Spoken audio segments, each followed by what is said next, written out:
All right, back again. Combat Corner. After a long weekend, no UFC.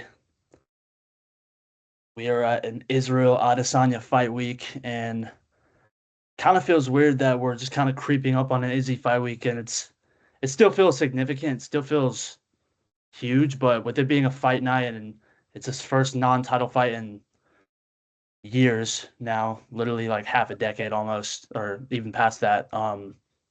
It's pretty surreal that we're at an Izzy fight week already. It kind of feels like it's creeped up on us. Like we got this announcement in I think December, and then we're here. It's kind of surreal. Yep, Yeah, couldn't be more excited. Izzy, one of my favorite guys, so pretty excited. yeah, 1,000%. As I said before, this is the Combat Corner, and before we go break down the Izzy card in depth, we did have some pretty shocking and frankly just stupid thing happen today.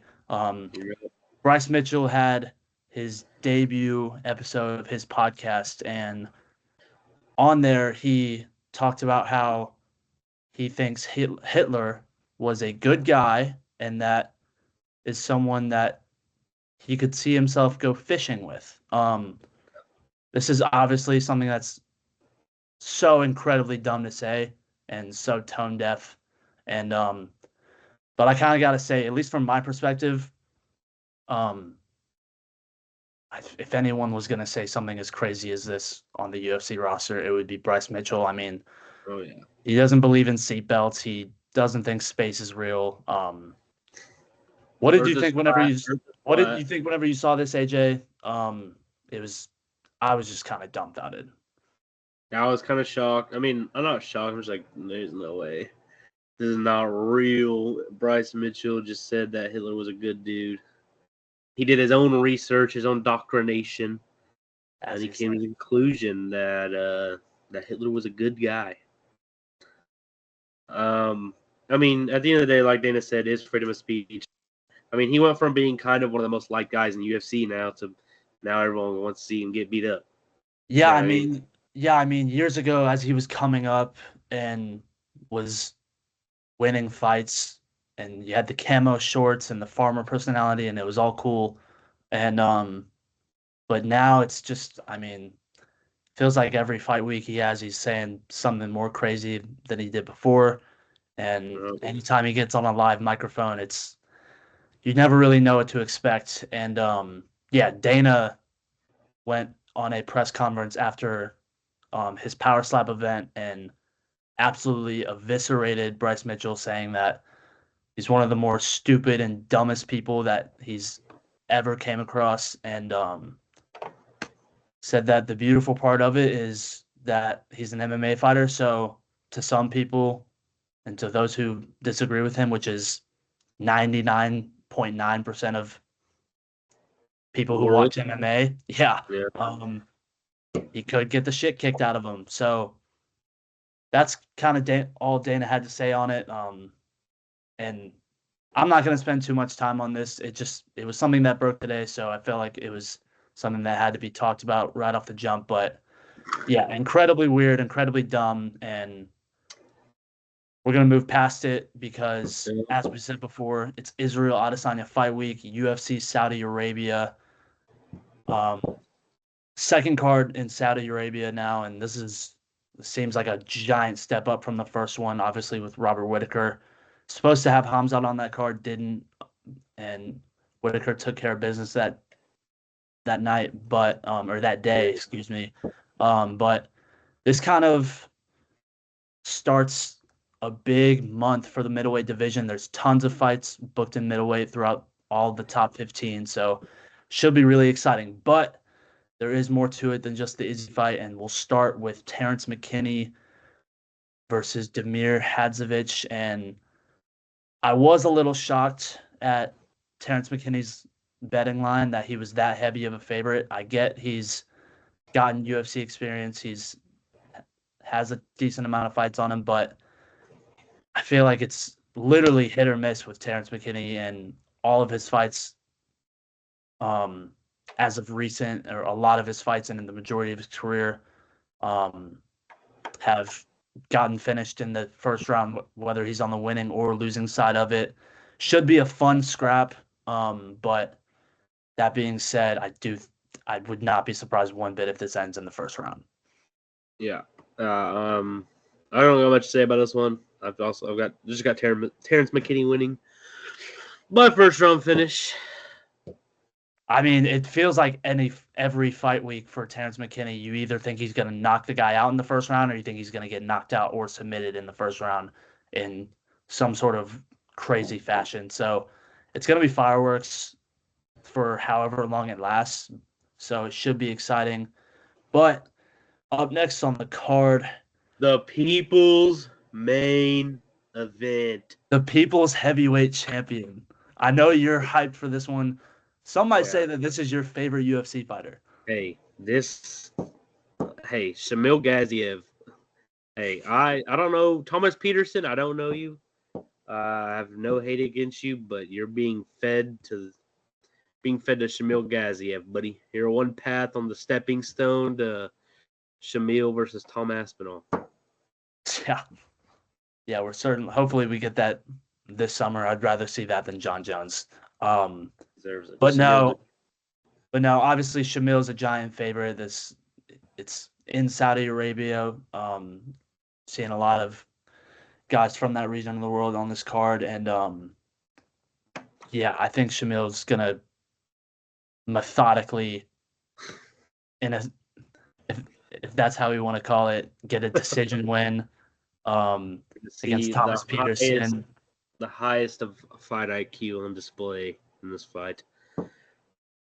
Yeah, there's also a little bit of an experience gap in this fight between Gaziev and Thomas Peterson. So I'll lean Shamil Gaziev for the vibes strictly. The world needs a Shamil Gaziev win right now. 1000%. Yeah, I'm psyched for this one for all the wrong reasons, to be frank. So hey, what? King of the Blobs right here. This is the Blob Championship. These guys. I know you were waiting to say that. Next fight, okay. Anyways, main card. That's crazy. Moving to the main card, Mike Davis, super fun, gets in a lot of fun scraps. Little bit of a favorite. His line isn't too heavy at the -140 according to ESPN Bet. Going against Faraz Ziam, and I think this is just going to be a fun 15-minute scrap. I think both of these fighters are going to have some wear and tear on them by the end of this. They're going to look way different than when they enter the octagon, and a little bit similar to the Terrence McKinney fight. I think it's going to be fireworks. I think it's going to be all action, and I think Mike Davis gets it done. I think his style is going to be a little bit too explosive, but you never really know. Yeah, I'm actually leaning towards Faris here, but I think it's gonna be a pretty close fight. I just think he's getting a little bit too overlooked. I think he'll be able to get it done. It's gonna be a war, man. Be a lot scrap. I see Ziam winning it by decision, close decision. Yeah, perfect. Next fight, we got Nurmagomedov versus Oliveira. What? It is not even the main event. Crazy. Yeah, Vinicius Oliveira had one of the best knockouts of the year last year, that flying knee on that UFC Fight Night card in the Apex. Yeah. But I do see why he's an underdog against Said Nurmagomedov. Said's just kind of one of those fighters where he's either getting a decision win, and it's kind of drawn out, and nothing too crazy happens. His grappling is obviously his dominant skill, or there are times where he'll get a guillotine or a rear naked in the first round. So you never really know. I do think Said just has the advantage, and I think if this gets to the ground, it's going to be really bad news. I don't think Oliveira is going to be able to do much from bottom. And I think Said's going to be really aggressive, hunting a submission down. So I think I'll lean as fun as Oliveira is and as creative as his striking can look at times. I I think he'll have his moments on the feet potentially early, and obviously if it goes multiple rounds, every round starts on the feet. But that being said, I do have to lean Said Nurmagomedov. I'll say second round submission. Yeah, I mean, history, and would tell you that I would lean towards, under Magomedov, a Russian fighter, a Dagestani. But I like Vinicius Oliveira. He's a cool dude, cool fighter. I like to see him. Hey, maybe Said shoots for a takedown. He catches a nasty knee up the middle, back-to-back knee knockout wins. I don't think that'll happen though. Honestly, this one will probably go to decision. A wrestling decision for Said Nurmagomedov is what I see happening here. And Beautiful. now, heavyweight banger.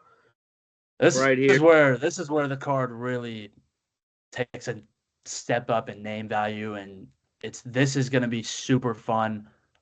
Sergey Pavlovich looking to bounce back. He's lost 3 in a row, obviously, since the Tom Aspinall knockout back in Madison Square Garden in November of 2023.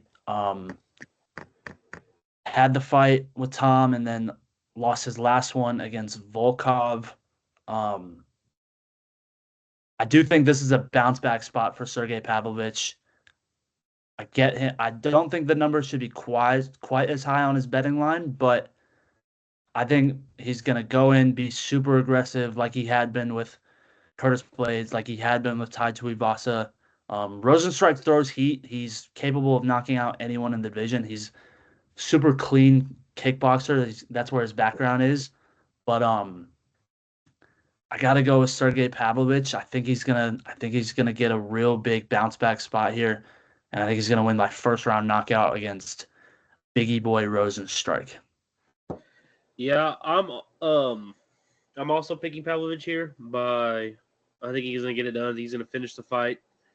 But I will say, if he doesn't finish it in the first or second round, he will lose. You think Jairzinho's got the gas tank advantage? Yeah, I think if it goes to like a third round, then I mean he can win by decision. So Sergey's got to finish it.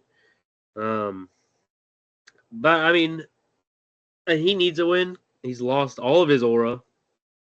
He's no longer that guy. I mean, there was a point in time when he was fighting Tom Aspinall. I was scared for Tom Aspinall. Oh, going into the Tom Aspinall fight, I was extremely worried for Tom. And now, just because Tom was taking it on short notice, Pavlovich was already scheduled to be the backup for Jones versus Stipe the first time it was booked, and so Pavlovich was ready to go. He was in shape regardless, but so yeah, I was extremely worried. If he loses to Rosenstruck, now he's got to fight like Tai Tuivasa again, man. Like he's falling down, man. I don't know what happened. A fourth loss in a row would be very detrimental for Pavlovich. But at the same time, I mean, just the state of where heavyweight's at right now, I mean, outside of the top really 4 in the division with Aspinall, Jones, and then you can call it Gane and Volkov, and I'll throw in Almeida in there as well. Blades is good. You can throw Blades in there. Come on, man. I'm not throwing Blades in there after. Blades is scheduled to fight someone who's coming off the Contender Series. Literal nobody. He's getting fed to Curtis Blades. Yeah. So yeah, we'll touch on that later. But yeah, like I said, I think this is going to be a very big bounce back opportunity for Sergey, and this is one of those fights where, like, you see both of them and you think, wow, this can't be anything but chaotic. So I think it either turns out to be a first round knockout by one of them. I'm picking Pavlovich, of course, or it could be the complete opposite and be a drawn out decision where they're both a little tentative because they both obviously have the respect of each other's power and skills on the feet. I don't see much grappling happening here. I guess if I had to lean one way, I maybe would say Sergey would throw a shot if he would try to shoot if he gets hurt, but I don't see that happening. I think these two are going to throw hands and throw some heat early. I think Pavlovich knocks Rosenstrike out in round uno. Good call. Banger fight right here. Co-main event. Bullet, MVP, moving up. Yeah, MVP. This is a one-off for MVP. He's openly said he's going back down to 170, that he said he's got more work to do at 170, some unfinished business, if you will say.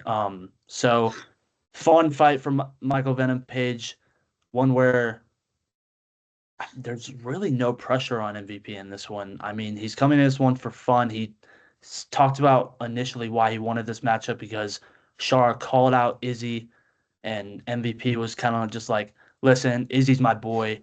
Let me handle Shara. Izzy's working his way back to the belt at 85. I'll come up. And MVP's also been doing some grappling events at 185 around that weight.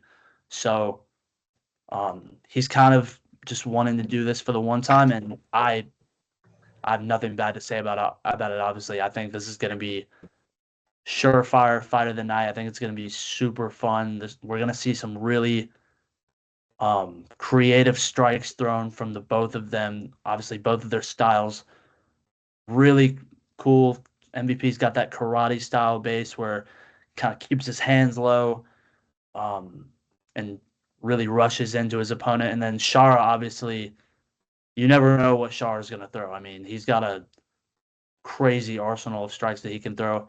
That being said, though, I do think this plays out on the feet. I don't think there's going to be any grappling in this, obviously.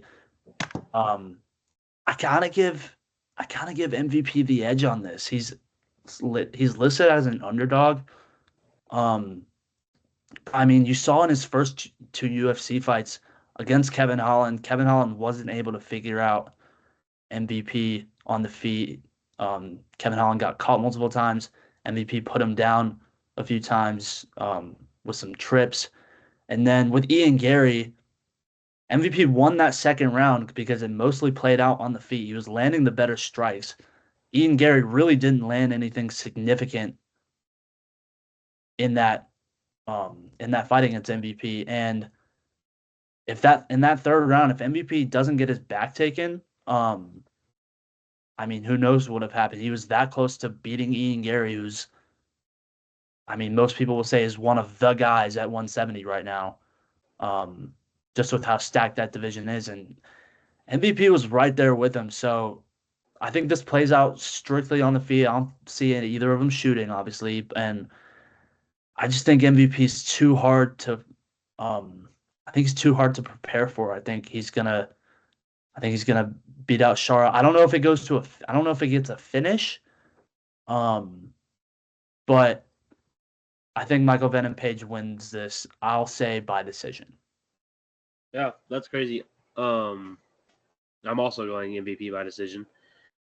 I like Shara Bullet. I really do. He's a cool guy. I think the UFC is trying to push him. They want him to do good just because he is. I mean, people do like him. He's a good striker. He does fun stuff. I mean, who even thinks of throwing a double spinning back fist in the middle of a fight? He does got the aura. But like you said, he outboxed, outstruck Ian Gary in that fight. Beat Kevin Holland, which Kevin Holland, but he did do that.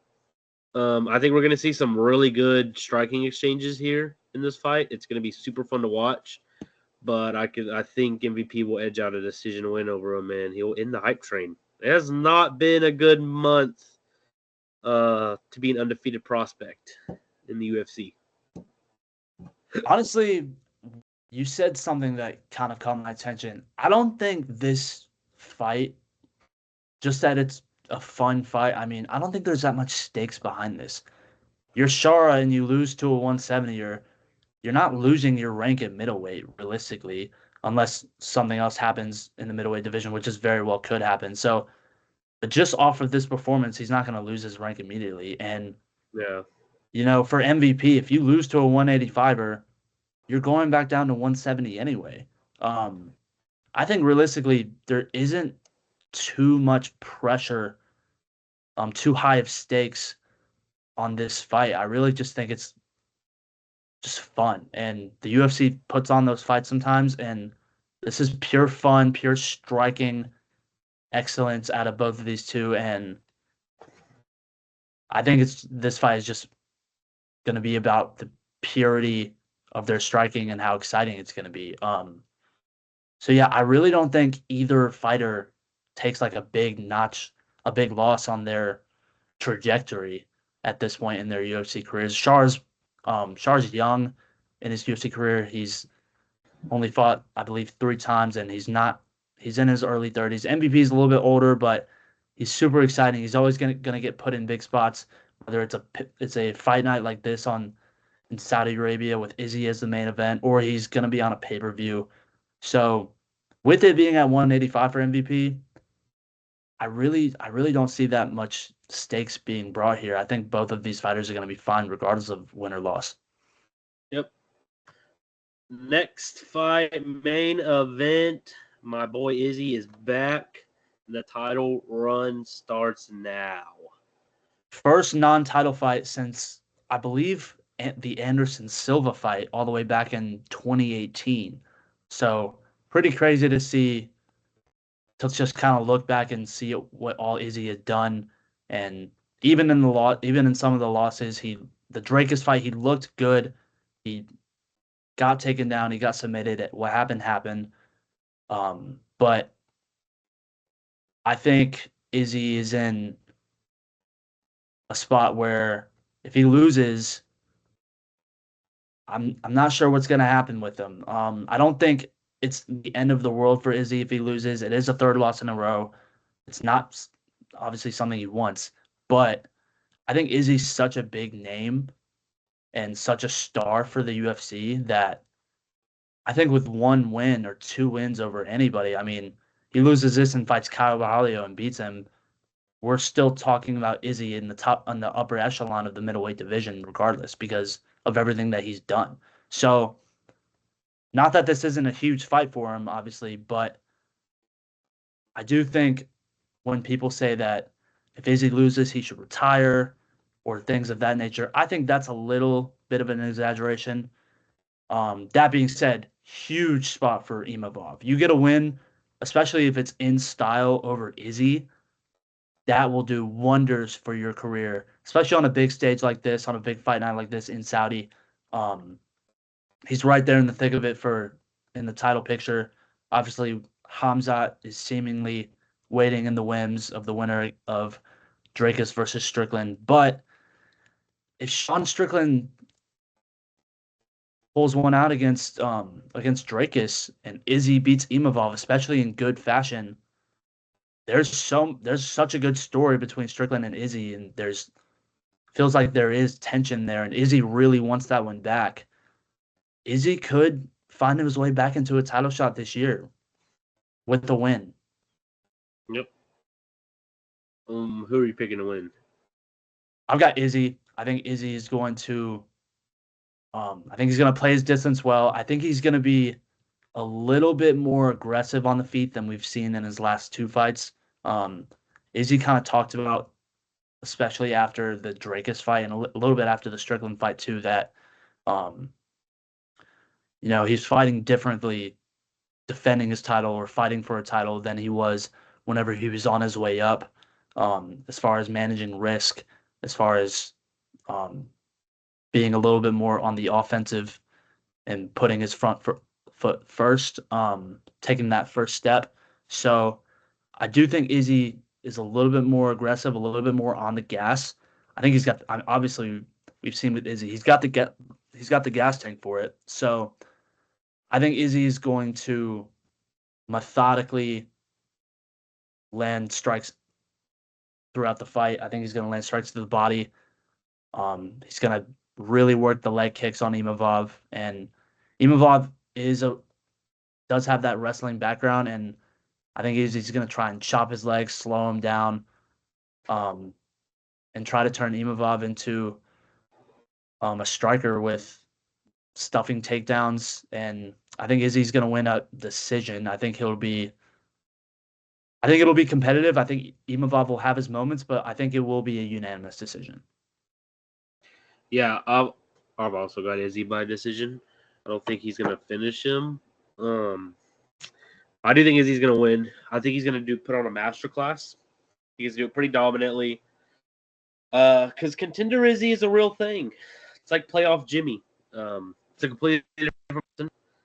Probably not a good time to talk about Jimmy right now. Hey, but it's not. But I can really hope to see Izzy back up in the title shot. I love Izzy, one of my favorite fighters of all time. You know, maybe when I was younger watching the UFC, he was the guy that he was part of. Him, Francis, Volk, Kamaru Usman. They were all buddies that were there. And hey, Izzy's brand just like my Instagram story too. So basically, there's another buddy, good buddy Izzy. Good friend Izzy, So friend of the program. always rooting for Israel Adesanya. Yeah, as far as the betting line goes, I completely agree with it.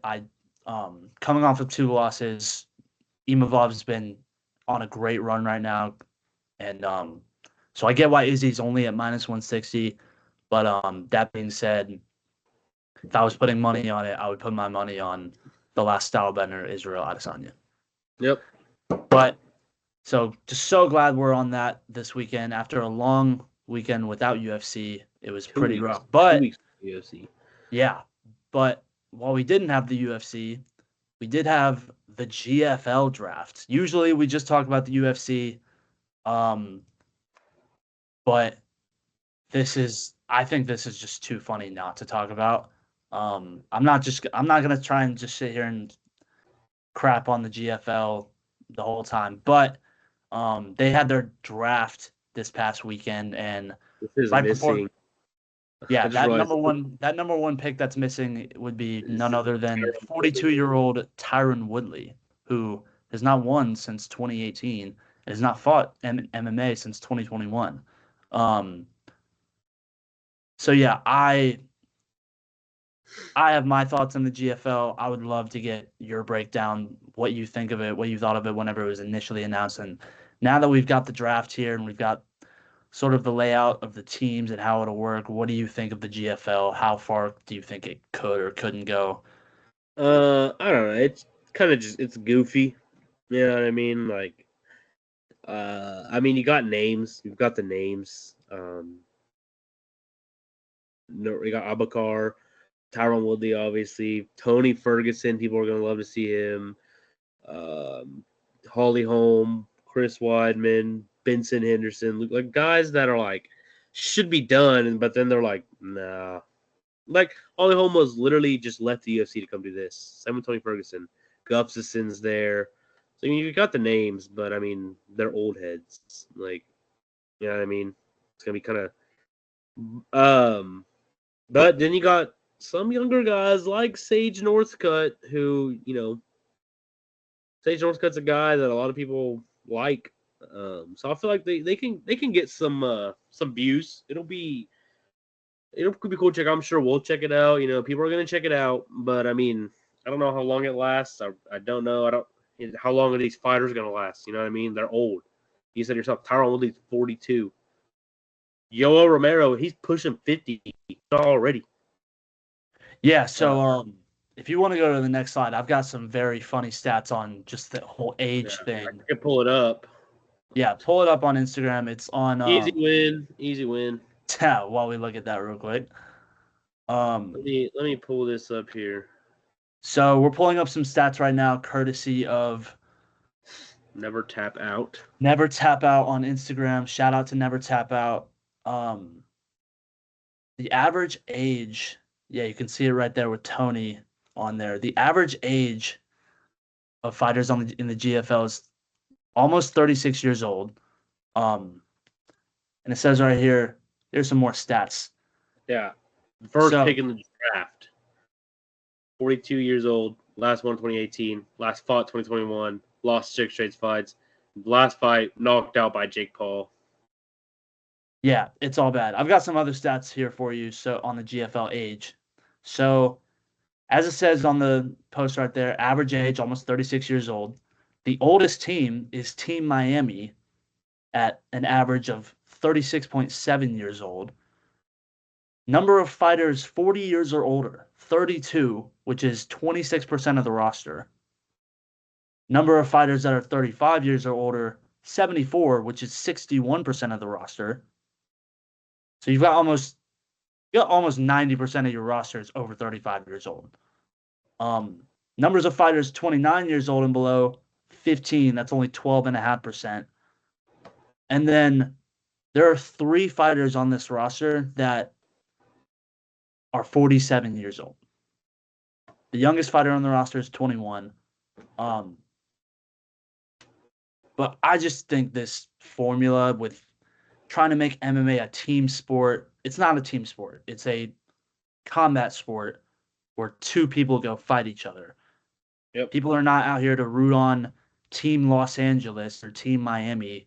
It's about the fighters. It's about their stories, not them representing a team. And then the whole age thing of this really just, I think it just shows how poorly this could go. There's going to be people that tune in. I will tune in, but we're in 2025 and we're having legitimate talks of Tony Ferguson versus Dylan Dennis. That is a real thing that might happen in 2025. And then another thing that was crazy with the GFL, they announced their signing of Tony Ferguson. And like I said, I'm not trying to crap on Tony. Tony's a legend in the UFC, had a great run. You gotta love Tony. You gotta love Tony. Gotta love Tony. But whenever the GFL announced that they were signing him, they put his record on there and they only put it as 23-7, when really his record is 26-11. He obviously had that 8-fight skid to end his UFC career, with more than half of those losses being by finish. I just don't think this is a formula that can be sustained. It's not a team sport, and you've got other fight promotions out there that are trying to be different, and I just don't see how it works. Just look at the UFC, what the UFC is doing. That is the blueprint. That is how you win in combat sports, and that's how you get the revenue. And the other thing that's concerning on this is that, I don't know if you noticed this either, but they still haven't announced any dates or venues for the events. You've got your whole roster set, you've got teams set, but there's still not a set schedule out. So I'm really questioning if this works out. I'm really questioning. I mean, there's a legit possibility that the first event may not even happen.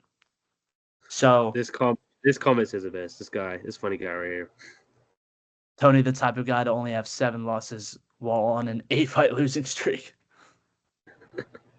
That's according to the GFL. Yeah, that's just the Tony Ferguson mentality. Yeah, GFL, you're not slick. I get what you're trying to do. I get it. You're not slick, though. I mean, yeah, when you got guys, Tony, Andrei Arlovsky, Frank Mir, who was fighting for heavyweight titles versus Brock Lesnar, is on this roster. And then I don't know about you. I just don't see how this succeeds. I really don't. I hope for the best for them. I want all the fighters to make their money and be able to support their families and to support themselves. But it's just, the writing on the wall might already be on this, and it just seems bad. Yeah. Next thing, 313 announced.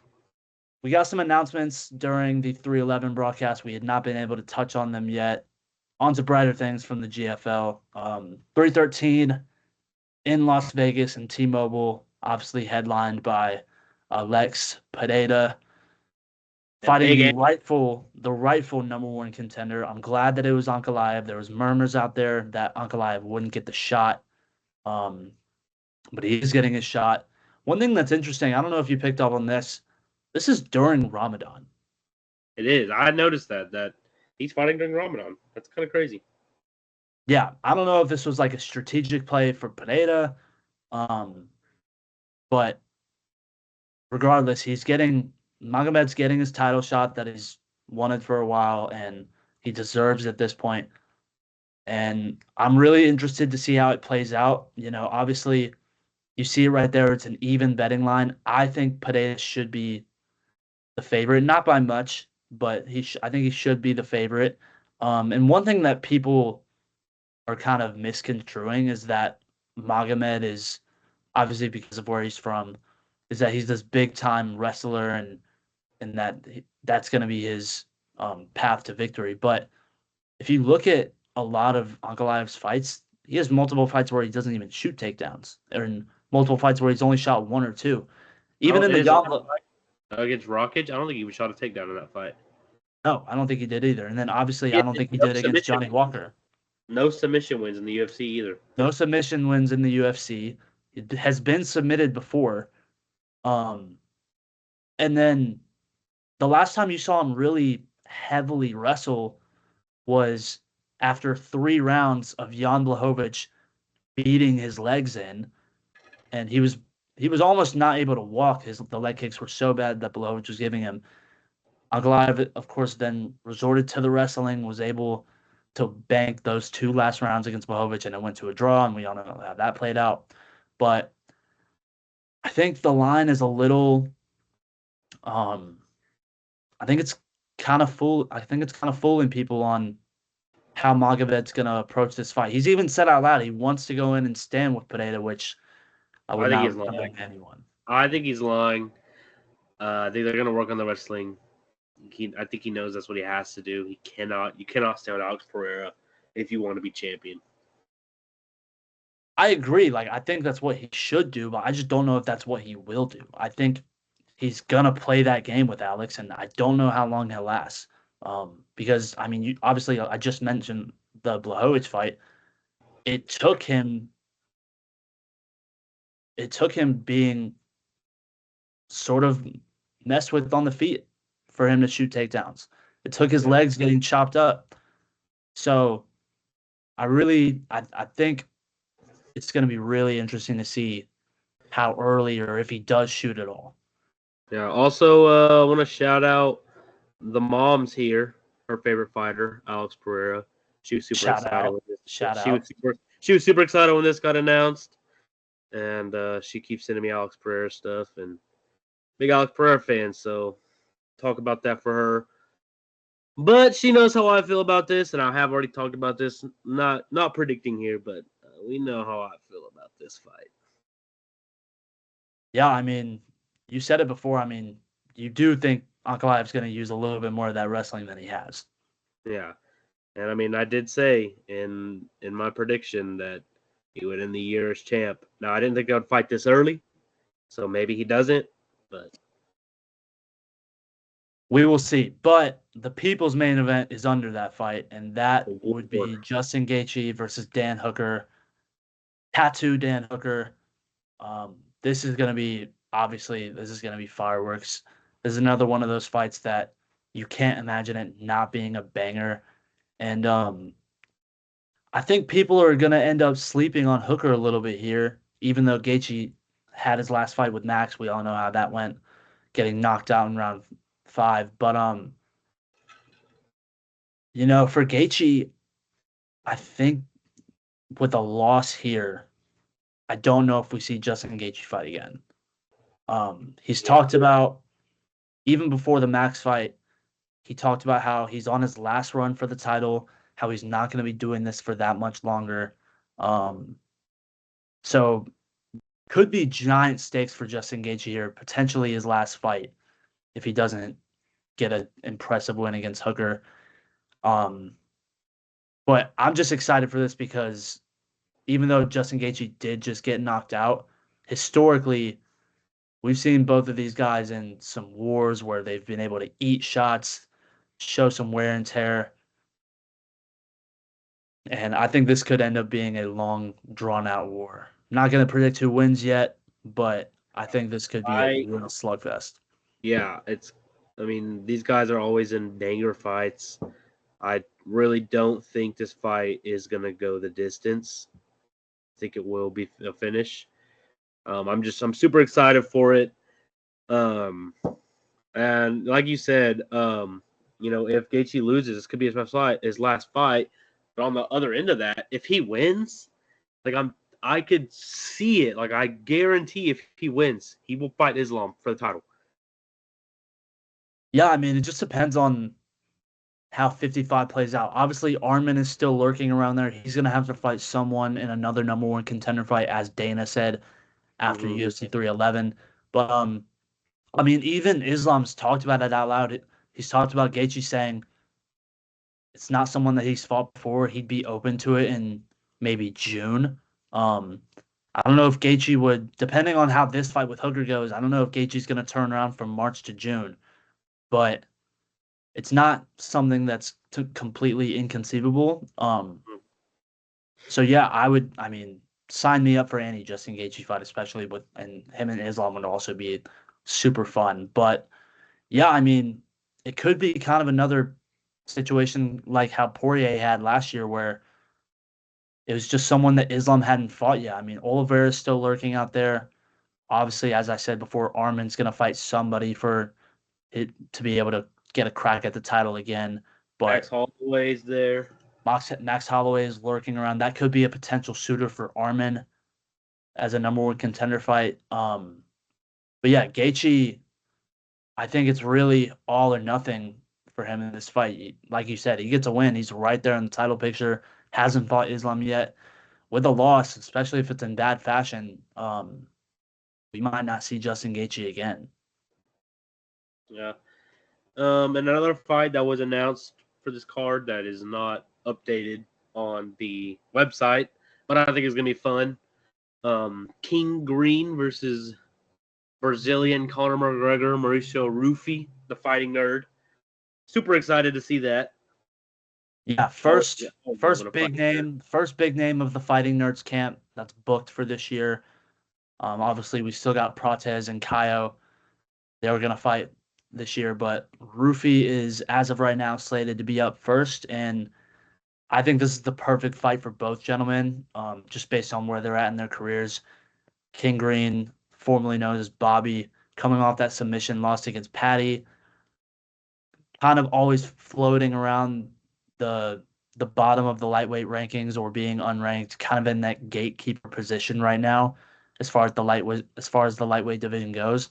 And then it's just a classic veteran versus prospect fight. So those usually deliver. I'm excited to see how Rufy does. I do think this is a step up in competition for Rufy. Yeah. Someone with a lot of experience, and we've seen a lot in the past that the veteran don't count the veterans out.